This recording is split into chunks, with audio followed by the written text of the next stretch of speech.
Welcome to ETP402 News. Here's your host, Grant Morris. Good morning and welcome to this special report on ETP402 News. I'm your host, Grant Morris. Today's special bulletin is a review of his past learning. Hang on, I'm getting something through my earpiece. Okay.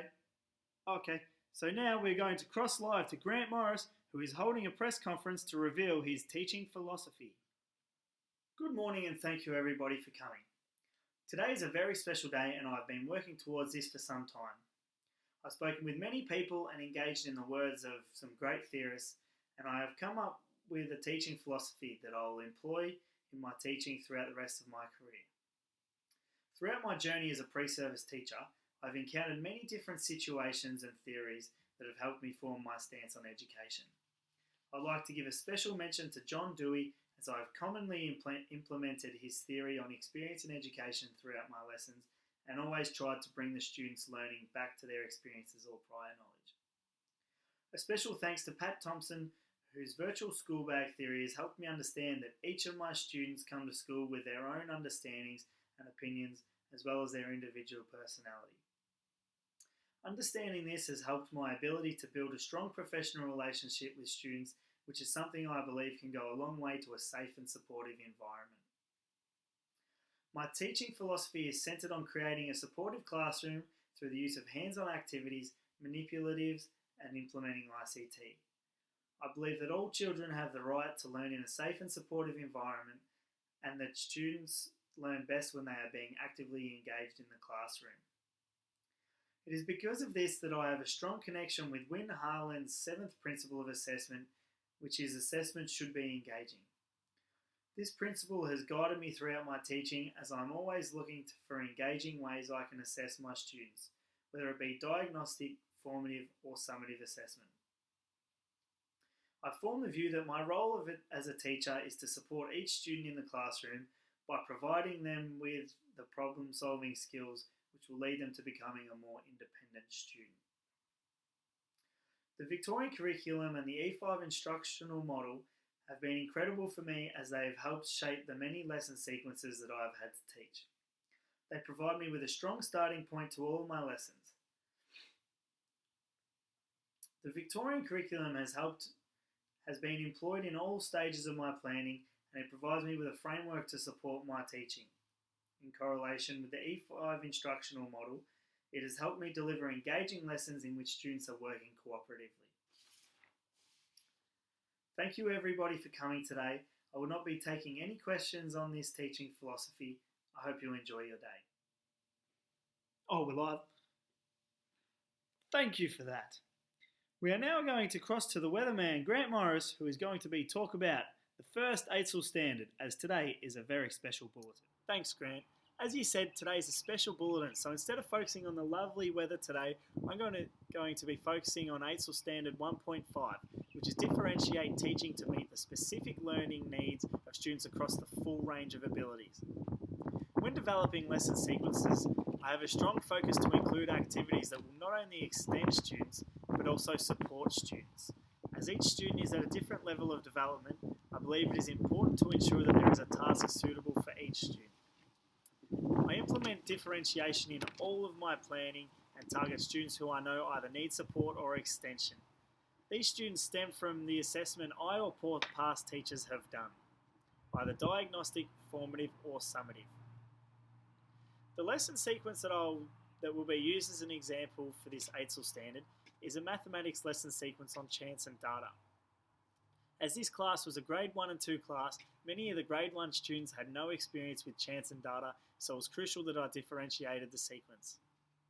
The goal was for the grade 1 students to create simple questions in which they could use to develop their representations, whilst grade 2 students were working towards the level 2 Victorian curriculum standard of identify a question of interest based on one categorical variable. After the pre-assessment, it became even more imperative that the lesson sequence was differentiated in more ways than the example above. I decided that I would differentiate it further by providing 2 of the grade students the opportunity to work towards the level 1 achievement standard, and also 4 of the grade 2 students to work towards the level 3 achievement standard.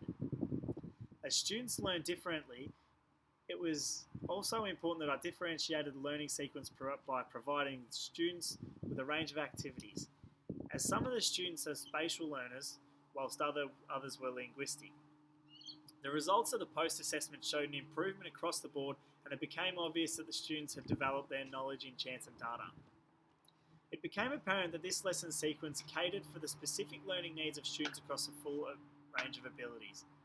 Going into this lesson sequence, I thought the differentiation side was going to flow easily and students were going to understand their expectations. And it didn't always go to plan. The major learning experience that I gained from this experience was that it is important to evaluate each student's stage of development by using a pre-test and then plan accordingly. The activities that I have originally planned for this lesson sequence changed after I had evaluated the learning sequence. In terms of how I utilize my teaching philosophy throughout this lesson sequence, at all times I was using hands-on tasks, ICT and manipulatives so that I could enhance the understandings of students. I also differentiated by using the Victorian curriculum as a starting point and a finish point, as the curriculum provided me with an idea of where the students were in their development and what they were going to need to learn next in order to develop their learning. That's all from me. Back to you, Grant. Thanks for that ASIL standard, Grant. We are now going to move to the business sector of our news team, so we'll head to Grant with the next ASIL standard in this special bulletin. Welcome to the business sector of this special news bulletin. I'm Grant Morris, and I'm here to speak to you all about ASIL standard 3.7, engage parents and carers in the educative process. As an educator, it is imperative that you have an ongoing dialogue with the parents and engage the students as parents in the educative process. This can be done in many different ways and can keep them up to date with how their child is going.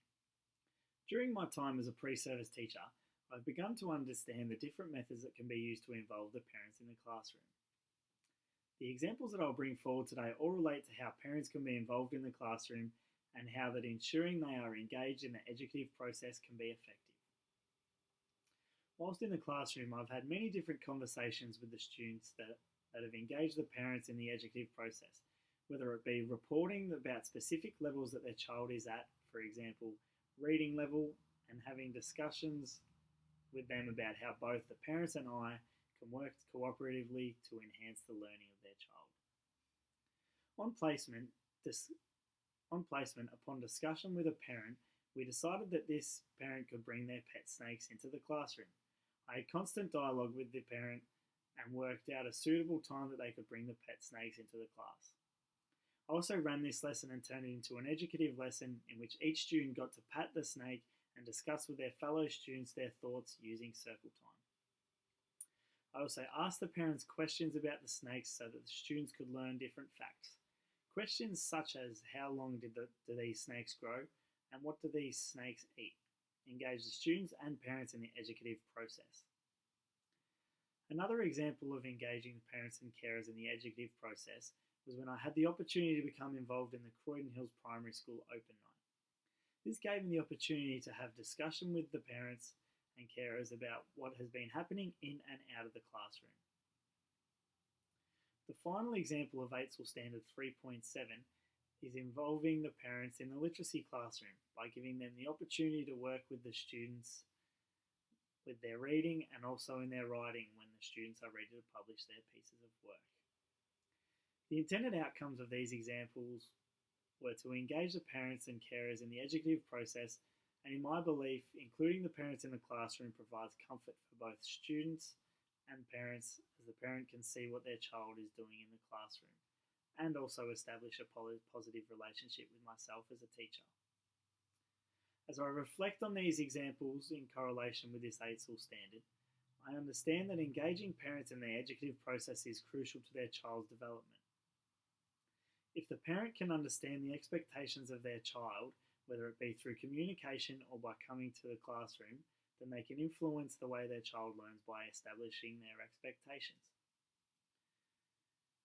The main point that I've learned that is necessary that that it is necessary that you are always professional when having discussions with parents, as it is imperative that parents and carers play a key role in the educative process. That's all from me. Thanks for listening. Time to head back to Grant in the studio. Thanks for that ATSL standard, Grant.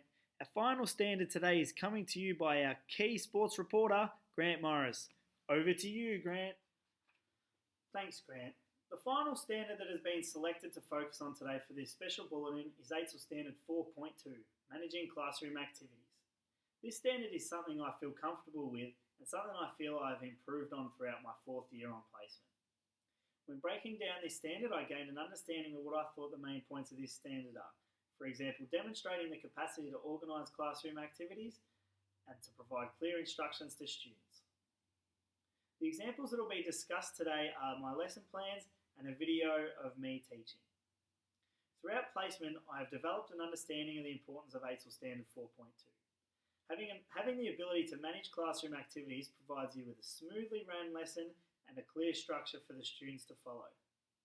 If set up properly, a structure can play a vital role in establishing a safe and supportive environment. Lesson plans are crucial for all teachers and even more crucial for teachers who are just beginning. They provide you with a baseline in which you can run your lessons off and follow. In my lesson plans, I make note of how I will move through different activities and how I can best ensure the focus of my students. I believe that having clear lesson plans and structures of each lesson provides me with a classroom that is beneficial to myself and students. In the video, you could see me trying to manage the classroom activities by managing the behaviour of students, and also clearly giving set directions to the students. I make sure students understand that their group, whether it be grade 1 or grade 1 boys or grade 2 girls, will only be selected to leave if they are being well behaved. This is beneficial for students as once they began to get used to me, they started to realise their expectations. Throughout the video, I clearly articulate the activities that students need to complete, as this is a critical part of ATSL Standard 4.2. Since the video, I have added different techniques in order to manage the behaviour of students, either in explicit teaching or throughout the activities. For examples, twinkling my fingers like this works as I can wait for the students to behave and they see the other students. I also use an instrument that makes a noise to get the students' attention, and also hands on top. I'll continue to develop my management skills and be able to clearly articulate the activities. Back to you in the newsroom. I'm Grant Morris. Thanks for that special report, Grant. Very, very interesting stuff. Well, everybody, that concludes this special broadcast. From all of us here at ETP402 News, we hope you have a great day.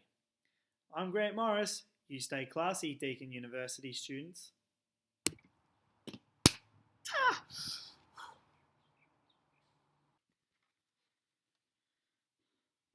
Welcome to the business sector of this special news business.